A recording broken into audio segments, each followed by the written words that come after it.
Ушул жерден айрылсаң, кайран кыргыз журтуңдун бактысынын тайкысы деп айткан экен Манас бабабыз. Күлүңдү көккө сапырып, капыстан душман катылып турган чакта Каражанды канчыгага байлап, ел үчүн өмүрлөрдү барлап, аянбай уруш кылалы. Өлү болсок бир көрдө, тирүү болсок бир дөбөдө, жоого чеп болуп бекем туралы. Айгышкан жоо менен айгайлашаар кез келди. Кыйырды бузган жоо менен кырсылдашаар кез келди. Ата конуш журтубуз баарынан ыйык эмеспи? Ат салып келген душмандан сазайын колго берели. Катылып келген душмандан катыгын колго берели.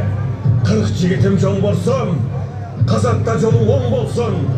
Ел үчүн жарың аманат. О мен жараткан